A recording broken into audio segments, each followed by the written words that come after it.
I can still picture the way Cassidy looked that night. She opened the door with a smile that was just wrong. It wasn't that she didn't smile often, she did. Cassidy was one of those people who could brighten a room with a well-timed grin. But this one? It was strained too quick, like it had been waiting behind her lips before I even knocked. The kind of smile you practice when you're afraid of what might follow the truth. She had asked me 3 days prior if I could take Noah, our son, who's on the autism spectrum, over to my mom's for the weekend. She framed it like a small favor. Just one weekend, she said, sliding a coffee mug across the table toward me. Some of the girls from the firm want to get together. It's not even a party. Think Pinterest boards and Pinot Noir. Cassidy always made her plans sound soft around the edges. She had that way of saying things like she was saving me from stress rather than creating it. And normally, I'd be fine with it. She works hard. She'd been trying to get a promotion. I didn't want to be the guy who stood in the way of a little downtime. But this wasn't the first time she'd asked me to leave for the weekend with Noah. It had started becoming a pattern. Random requests conveniently timed around work events or girl nights and always framed as too boring or too stressful for me to be involved. Noah doesn't do well with surprises, but I eased him through it like I always did. I packed his weighted blanket, his favorite blue noise-canceling headphones, his collection of dinosaur miniatures. He lines them up by color, then by height, then by type. That routine keeps him grounded. We drove out to my mom's place, about an hour out of town, and I settled in for the night expecting to get some remote work done. That's when I realized I'd left my laptop charger at home, still plugged into the wall beneath the desk. It was around 9:45 p.m. when I headed back. I debated texting Cassidy to let her know I was coming, but something told me not to. I wasn't trying to catch her doing anything. I swear I wasn't thinking that way yet, but the idea of sending a heads-up just didn't feel necessary. After all, she'd said it was just a low-key evening with a couple of people from work. As I pulled into the driveway, I noticed the porch light was off, which was odd. Cassidy always turned it on in the evenings, mostly for ambience. The downstairs lights were still on and the blinds in the living room were slightly open. I parked quietly, not really trying to sneak, but I found myself moving carefully anyway, like I didn't want to disturb something I didn't understand yet. That's when I saw it. A figure, a tall one, passed by the kitchen window. Not a silhouette, not a shadow. A person. A man, judging by the build. I only saw the side of him. Short, dark hair, wearing a button-up shirt with the sleeves rolled to the elbow. He moved quickly, like he knew where he was going. I stood on the porch for a second longer than necessary, just staring at the window, wondering if I'd imagined it. Maybe it was a reflection. Maybe it was Cassidy's boss or someone she worked with. I knocked, and almost instantly the door opened. There she was. Cassidy. Hair down. Sweater that dipped a little off her shoulder. Barefoot, which wasn't unusual, but somehow it struck me differently in that moment. Her smile was already there. Set. Too ready. Jay, she said, like she was pleasantly surprised but trying to hide annoyance. I thought you were at your mom's? Forgot my charger, I said. I stepped forward, half expecting her to block the door, but she moved aside. Inside, the house smelled faintly of a candle she only lit for guests, some kind of citrus and sandalwood blend she picked up at a boutique. I took in the scene quickly. 2 wine glasses on the counter, both used. A cheese plate half-eaten on the kitchen island. No coats by the door. No extra shoes. No laptop bags, no purses. No voices from other rooms. It didn't feel like a group gathering. It felt like I had walked into the aftermath of something private. Cassidy followed my eyes and laughed too loudly. You just missed Maya. She had to leave early meeting tomorrow. We were just catching up. You know, work gossip. I nodded. Didn't know Maya drank red? I wasn't trying to be slick. I remembered from the holiday party last year, she hated red wine. Always said it gave her a headache. Cassidy blinked just once and her smile froze for a half-second before she pivoted. Oh, right? Yeah, that was mine. She just stuck to sparkling water. I forgot to rinse that one out. I didn't say anything. I didn't want to argue. I walked over to the office, unplugged my charger, and left. As I walked past the kitchen again, I glanced at the glasses. Same lipstick stain on both. Red. Cassidy never wore red lipstick. That was something she only pulled out for special occasions, date nights, weddings, New Year's. As I stepped outside, I caught the faintest sound from the hallway upstairs.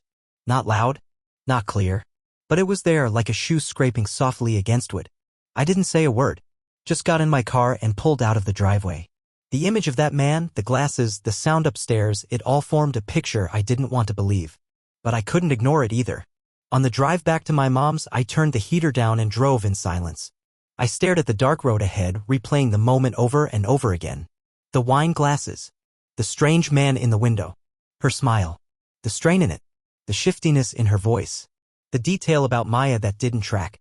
It all felt like a scene rehearsed one too many times. Cassidy wasn't careless. If anything, she was overly calculated. She never missed birthdays. Always remembered to follow up with thank you cards. She didn't leave wine glasses out unless she wanted to make someone feel at home or wanted someone to leave quickly. And I had walked in on the tail end of that. I kept thinking about Noah. How much he adored his mom. How he'd ask about her every night when he wasn't home. Is mommy okay? Did she eat? Did you tell her I love her? I didn't want to be the guy who took that away from him. But something in me had started to unravel the moment I saw that man in the kitchen. I felt it deep, gut-level instinct. Not rage, not even jealousy. Just that hollow sort of clarity. The kind that makes you realize you've been playing a game you didn't even know had rules. That night, after I got Noah settled and my mom had gone to bed, I sat alone on the back porch. The air was cool and still. I stared at the sky, the stars peeking through a blanket of fog, and for the first time in our marriage, I didn't want to go home. Not really. I didn't say anything to Cassidy the next day. Didn't ask who was at the house. Didn't bring up the wine or the noise upstairs or the lack of other guests. I just told her Noah had a good time, that I'd be working remotely the rest of the weekend and I'd be back Monday. But something had shifted. Not just in how I looked at her, but in how I saw myself. For years, I brushed off the small things. The late nights. The phone she always kept face down. The moments she pulled away when I leaned in. The cold space between us that neither of us had the courage to name. Now, I wasn't sure I could keep pretending. I didn't sleep much the night I got back from Cassidy's quiet evening. Not because I was angry, at least not in the loud, fists clenched, shouting in the shower kind of way. No, this was quieter. More surgical. I lay there in my childhood bedroom, staring at the cracked glow-in-the-dark stars on the ceiling, piecing together every moment from the last few months. Turns out hindsight isn't just 20/20ths, it's ruthless. Cassidy's been changing, and I don't mean in that romanticized people grow kind of way. I'm talking about subtle, hard-to-quantify changes that you only notice when they start piling up. Like how she started working late way more often than made sense. She's a project manager at a boutique design firm, small staff, low turnover, and she's been in the role for years. The deadlines didn't change, the client load didn't spike, yet suddenly Cassidy had endless late nights. It's just this one project, she'd say. But somehow that one project always needed her attention. Then there was the phone thing. She used to leave it on the nightstand. No passcode. If it buzzed during dinner, she'd glance at it and maybe even hand it to me to respond to a group text. That stopped around mid-spring. First came the screen facing down. Then came the new password. Then came the silence whenever I entered the room and she was mid-call. I'd hear her say, "Yeah, I gotta go," followed by a weirdly chirpy, "Okay, night-night." And then she'd look up at me with that expression like I had interrupted something sacred. And the whispers. Not always, but sometimes at night she'd take calls from the bathroom. I'd hear the creak of the door, the muffled sound of her voice through the exhaust fan. I didn't push. I told myself it was probably Maya or her mom. Cassidy always needed to decompress at the end of the day. But deep down, I think I knew. I just didn't want to be that guy, the one who accuses his wife of cheating because she changed her password or made a few late-night calls. But the real kicker? The name slip. We were getting ready to head out for dinner a few weeks back, nothing fancy, just burgers and a movie. She was standing in front of the hallway mirror, touching up her mascara when I heard her say, "Rowan said this restaurant has a vegan burger that actually tastes like..." She stopped mid-sentence. Froze like a deer caught in headlights. I blinked. "Who's Rowan?" She laughed too fast. "I meant, Ronan. You know, the guy from that design blog I follow." I nodded, pretending I believed her. But I didn't. That name, Rowan, it stuck. Like a loose thread you can't stop tugging at. Then there was her boss's party. It was one of those semi-formal, catered at the office sort of events. Cassidy insisted I come. She said it was good for appearances, that I should meet the people she's always ranting about. I showed up in my one decent blazer and tried to be social. For the first hour, everything was normal. Then I saw her, standing across the room with a guy in a blue blazer. Not just talking, laughing, tilting her head. That smile again, the too easy, "I'm so engaged in this moment" smile. I walked over to say hi, and as I approached, I heard her say, "That's my husband. Don't mind him. He's just here to make sure I behave." Everyone laughed. including Cassidy, raising her glass in mock surrender. I laughed too, but it was forced. I stood there, cheeks burning, nodding along to the jokes like I was in on them. I didn't say anything, but I clocked the way Blue Blazer looked at her. It wasn't professional. It wasn't casual. It was too familiar. Later that night, I asked who he was. She just shrugged. "Oh, that's Rowan," she said without even catching it this time. "He consults on our logistics." "What's with the face?" I didn't say a word. I just nodded and went to brush my teeth. But inside, it was like something split. I started noticing more after that. Cassidy changed her fragrance. Switched from that warm vanilla coconut scent she always wore to something sharper, bolder. Like citrus and spice. I noticed it clung to her scarves, her coat. One time, she came home and headed straight to the shower, saying she felt sticky from the office. Sticky. In the dead of winter. I also noticed how much she started talking about boundaries. Random little monologues about needing personal space, or how healthy couples don't spend every second together. And sure, she was right, independence matters. But she never used to say things like that. Not until after that party. Not until Rowan. There were times I told myself I was reading too much into things. That this was just the ebb and flow of a long-term relationship. We'd been together 10 years, married for 7. People evolve. But love? Love doesn't slither away in silence like this. Love doesn't lock its phone. Love doesn't flinch when you walk into the room. The next red flag came when I picked up her dry cleaning for her, something I'd done a dozen times before. The attendant, a quiet older man, handed me her usual suit bag and then paused. "You want the silk dress too?" he asked, reaching for a hanger. "What silk dress?" I asked. He pulled it out. A short, strappy navy number I'd never seen before. Definitely not workwear. Definitely not Cassidy's usual style. "Oh," I said, trying to sound casual. "Yeah, sure. I'll take it." I drove home with it hanging in the back, its silhouette mocking me in the rearview mirror. That night, I brought it up. "This new?" I asked, holding it up in the bedroom. Cassidy glanced at it. "Oh, that? Yeah. Just something I got for a potential client dinner. Didn't know you guys dressed like this for clients." She **t me a look. It was a high-end event. The client runs a boutique chain. Fashion-focused. I nodded slowly. "Ah, and what did you pair with it?" "The lipstick I never see you wear." Her expression changed just for a second.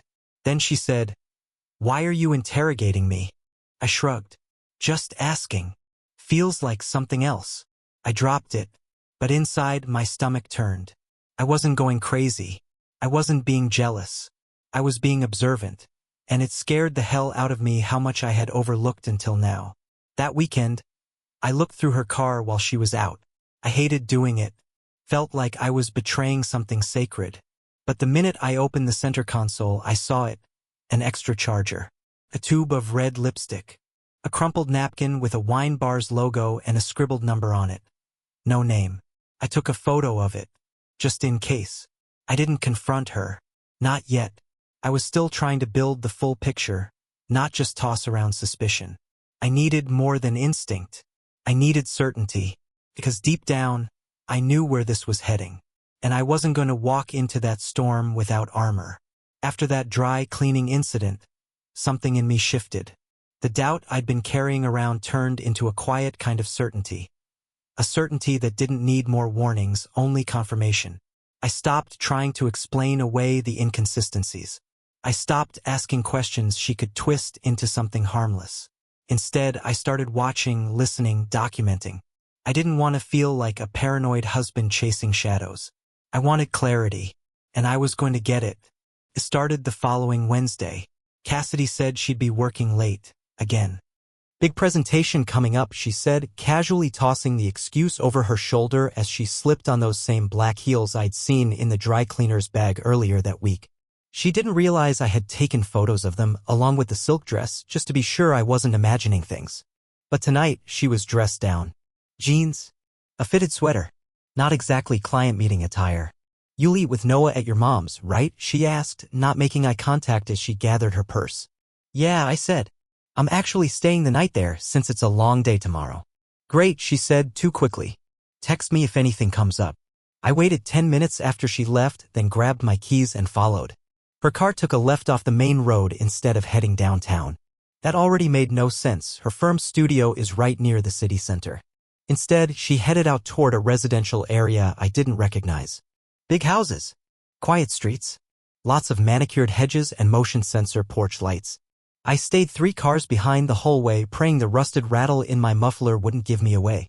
Cassidy didn't even glance in the rearview. She pulled into a driveway halfway down a cul-de-sac and parked in front of a gray colonial with white shutters. I didn't recognize it. Didn't recognize the neighborhood.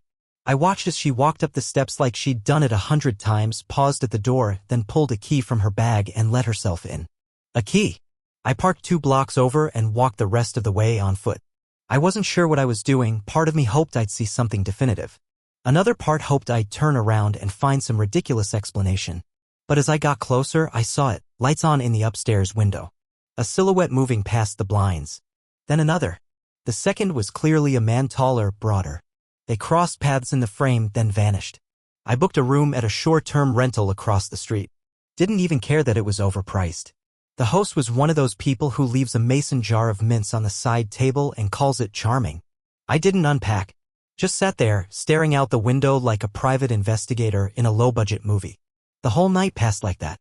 My phone buzzed a few times, texts from my mom asking how late I'd be, one from Cassidy around 10 p.m. that just said, "Love you. Long day." I didn't reply.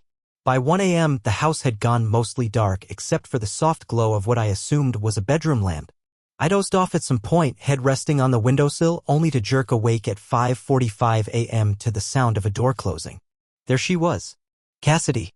Walking barefoot down the front steps of a house I'd never seen, holding her shoes in one hand. Her hair was slightly messy and she was wearing the same sweater and jeans from the night before. She didn't look flustered. She didn't look guilty. She looked comfortable. Like someone leaving a place that felt like home. And then he followed. Rowan. I didn't need an introduction. The man from the party.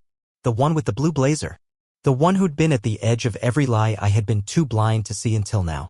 He stood at the doorway, leaned against the frame, and kissed her. Slow. Familiar. Hands resting lightly on her waist. That was it. I pulled out my phone and took the photo. 1, 2, 3. Click. Click. Click. They weren't grainy. I had zoomed in and turned off the shutter sound like I was preparing for this exact moment. Because maybe on some level I was. The second she drove off, I left the rental and headed back to my mom's. My mind felt hollow. Not racing. Not even angry. Just quiet. Like the part of me that used to make excuses had finally gone dark. I didn't confront her when I got home. Didn't even mention it that morning when we had coffee like everything was normal. Cassidy chatted about some made-up project hiccup, blamed her fatigue on late-night edits, and kissed me on the cheek as she left for work. And I let her. That afternoon I began collecting evidence. I went back through texts, emails, shared calendars. I pulled location data from an old iPad that was still linked to her phone. I found half a dozen work nights that lined up perfectly with that address. I printed out *TS. Annotated timestamps. I searched her bag and found a handwritten card folded and jammed between 2 notebooks. It read, "You make everything feel lighter. I never knew I could laugh this hard and still feel this safe. Being with you is the only part of my week that feels real. Signed, R." That was the final nail. There was no misinterpreting affection like that. No room for another convenient lie. I scanned the card and added it to a file folder I was building. Titled it Separation. Not Divorce. Not yet. I didn't want to move from pain to revenge too fast. I just wanted order. Proof. A clean record of betrayal.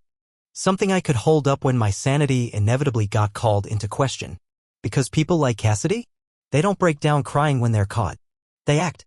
They spin it. They make you feel like the crazy one for asking why you're being lied to. Not this time. I even went to the trouble of recording a call. One night while we were sitting on the couch, Cassidy got a message and smiled. A quiet, private kind of smile. She excused herself to the kitchen to check on the laundry and I followed 5 minutes later, phone in my pocket, voice memo rolling. I caught just enough of the call to seal the deal. Last night was perfect. No, he's completely clueless. I actually felt kind of bad this morning, but then he made me coffee like nothing happened. It's like he wants to believe the fantasy. I stopped recording after that. Saved the file. Labeled it. I didn't cry. Didn't scream. Didn't even flinch. I just sat there, staring at the file folder like it was some kind of cursed book. I had my answers. I had the truth. There was no more wondering. No more hoping I was wrong. The love of my life, the woman I had built a home with, raised a child with, trusted implicitly, was living a second life right under my nose. And I had proof. Now all that was left was what I would do with it. When I was younger, I used to think betrayal would make me loud. That I'd break things. Scream. Cry until my voice cracked. But sitting in front of a folder packed with *TS, photos, and recordings of Cassidy's affair, I didn't feel chaos. I felt clarity. Cold, surgical clarity. I didn't confront her that night. Or the next day. I waited. I let her cook dinner, kiss me goodnight, and pretend our life hadn't become an elaborate performance. I let her keep lying so I could keep listening. Because this wasn't going to be a confrontation, it was going to be a dismantling. The plan came together faster than I expected. Part of that was thanks to the evidence I already had, but part of it was because I stopped pretending to protect her. For years, I thought marriage meant shielding your partner even from themselves. I finally realized that's not love. That's martyrdom. First, I copied everything. Digitally and physically. I stored the photos on a hard drive, uploaded them to a cloud backup under a discrete name, and printed every message. I wasn't going to be the guy blindsided in court. I wasn't going to let her spin the story into one where I was the cold, distant husband who drove her into someone else's arms. Then I called an attorney. A no-nonsense, fire-breathing type I found through a family connection. Her name was Dana Lynn. She had this way of speaking, measured, direct, unshakable. I sent her everything I had, and within 48 hours she had drawn up a divorce petition with an airtight custody claim and outlined a strategy that hit every angle. Do not let her initiate, Dana said. You're holding every card. You file, and you do it cleanly. No emotional theatrics. No warning. You make her respond to your truth. That became my mantra, make her respond to your truth. While Dana handled the paperwork, I reached out to someone Cassidy never expected, her firm's co-founder, Caroline. Caroline was older, shrewd, and meticulous. Cassidy admired her, maybe even feared her. What Cassidy didn't know was that Caroline had taken a personal interest in me back when I helped them design their firm's digital rebranding package. She'd once joked, if you ever go independent, call me first. So I did. We met at a quiet cafe near the lake, 2 towns over. I laid everything out carefully, tactfully. I didn't show her the messages, but I told her the gist. Cassidy's affair with someone from the office. The pattern of behavior. The impact on Noah. Caroline didn't flinch. She took a slow sip of her espresso and said, you ever think about going solo? Every day lately. She smiled. Good. I'll back you. Cassidy doesn't know it yet, but we're restructuring. And I don't appreciate personal drama that threatens professional reputation. 2 days later, she wired the first round of seed funding. I registered my own LLC that afternoon. I made sure every move was clean. Legal. Traceable. The next step was delivery. I had Dana courier the divorce petition to Cassidy's office. Not her home. Not in front of Noah. I didn't want him near this. Cassidy received it at 10:34 a.m. on a Thursday, delivered by a well-dressed paralegal with a sealed envelope and a practiced smile. The flash drive was inside the envelope. I knew when she got it because she texted me 7 minutes later. Jay, we need to talk. Please. This isn't fair. Please pick up. I didn't respond. Instead, I forwarded her message to Dana. That same day, I formally resigned from my current firm. Sent out my farewell email, handed in my access badge, and walked out with my head high. By 3 p.m., my new business account was live and Caroline had already booked my first project. A full design package for a boutique hotel she had just acquired a stake in. Meanwhile, Cassidy was scrambling. She didn't come home that night. She called 3 more times, left a voicemail saying she was blindsided and humiliated at work, that Rowan meant nothing, and that I was destroying our family out of spite. Spite? No, this wasn't spite. This was precision. She came home the next morning, still dressed in what she'd worn to work the day before. She found me in the kitchen, making breakfast for Noah. I didn't flinch when she walked in. Neither did Noah. He had already started adapting. Kids are smarter than we think. Cassidy stood there, her voice tight. You ambushed me at my job. No, I said calmly. I delivered the truth to the one place you couldn't lie your way out of. Jay, we could have worked through this. You already worked through it. Every time you went to his house. Every time you used our son as an excuse to buy yourself a weekend. Every time you told me you were working late and came home with someone else's cologne on your coat. She shut her eyes like maybe if she kept them closed, none of this would be real. You don't get to rewrite the story now, Cass, I said. This is the ending you wrote. She looked like she wanted to scream. Instead, she lowered her voice. So what now? You think you can just erase me? No, I said. But I can make sure Noah doesn't grow up watching his father get lied to. She flinched, and that was the last personal conversation we had. The next time I saw her was at a mediation office, flanked by her attorney. She looked hollow, pale. She barely spoke. Dana laid out everything: evidence, timelines, financials. Cassidy's lawyer whispered frantically in her ear half the time. The other half, Cassidy just stared at the table. Like if she didn't make eye contact with anyone, she couldn't be blamed for anything. We didn't argue. We didn't raise voices. But every word I spoke landed with the weight of things she couldn't unsay. Afterward, Cassidy followed me into the parking lot. She looked lost. Not like someone who regretted hurting me. More like someone who regretted getting caught. You told Caroline? She said. She figured it out, I replied. Rowan's gone, she whispered. He blocked me. That's not my problem, I said. But maybe you should try sending him a flash drive. Her mouth opened slightly, but no words came. Just silence. You can still be a mother, I said finally. But that's up to Noah. I'm not forcing him to forgive you. And I left. I didn't look back. You never imagine watching someone unravel from a distance, especially someone you once loved. But that's exactly what happened in the weeks after I served Cassidy with the divorce papers. It was like watching a once flawless sculpture crack, slowly and methodically, until pieces started falling off in chunks. The first blow was professional. Apparently, the firm's biggest client, a sustainable retail chain with a squeaky clean public image, got wind of the affair. Not from me. I never leaked anything. But the office was small, and gossip always traveled faster than facts. By the time Cassidy tried to get ahead of it, Caroline had already moved to protect the firm's reputation. An internal memo went out framing Cassidy's leave of absence as voluntary. In reality, it was anything but.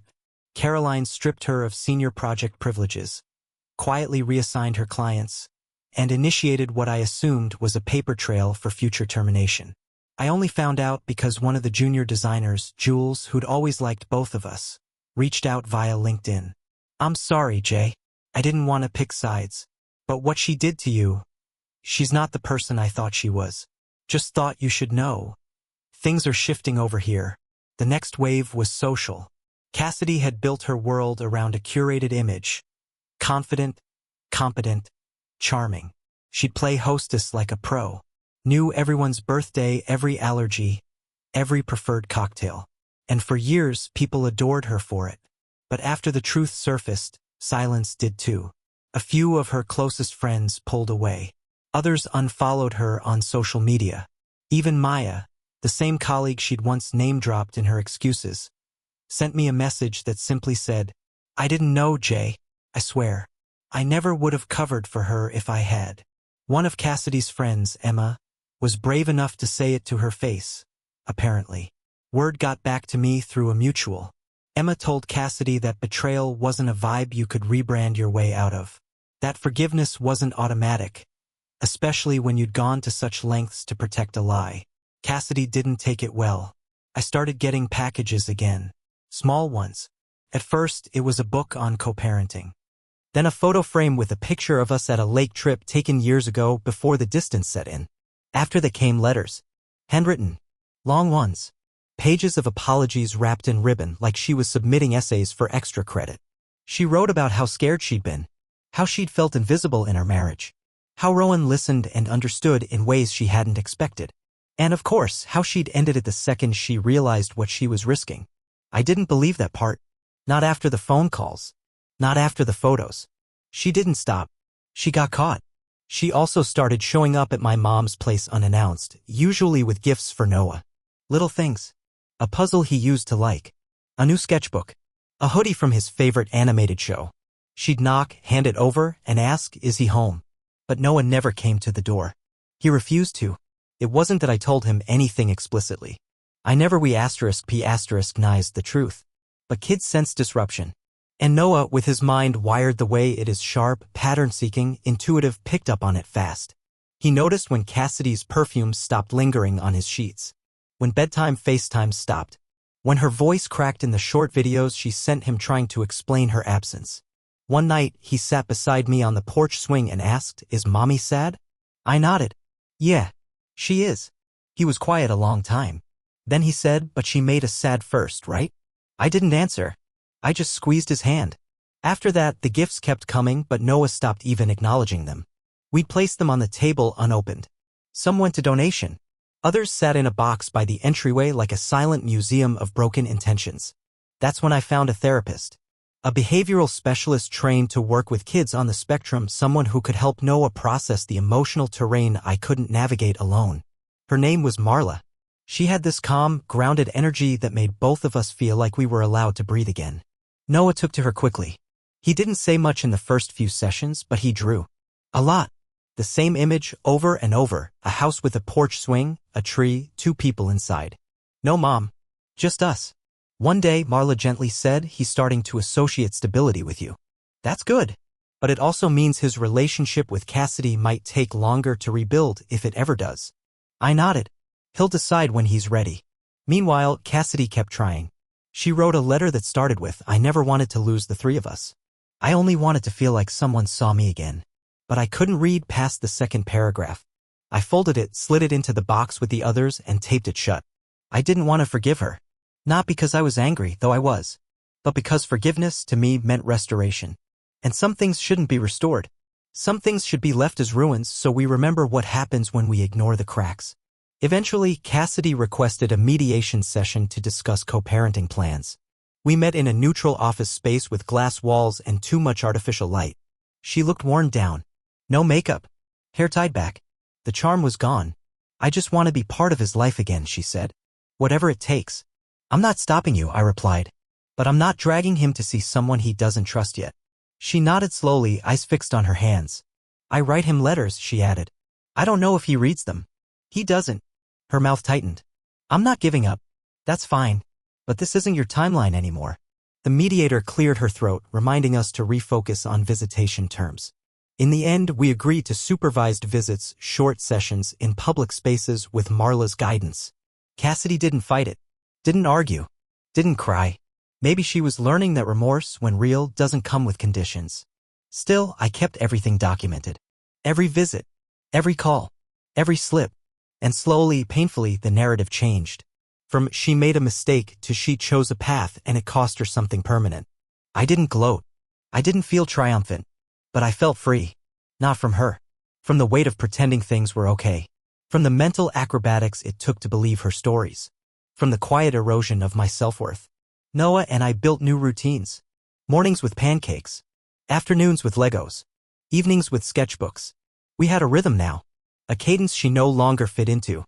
And the more distance I gained, the more I saw the full scope of what she'd done, not just to me, but to our son. It wasn't about the affair. It was about the abandonment. The choice to rewrite her life without telling the people in it. The selfishness dressed up as a search for meaning. One day, a friend of hers, someone who had stayed neutral until then, sent me a message. "She talks about you a lot. Says she never realized who you really were until she saw what you did next. Says she underestimated you." I didn't respond. Because I didn't care if she finally understood me. That wasn't my problem anymore.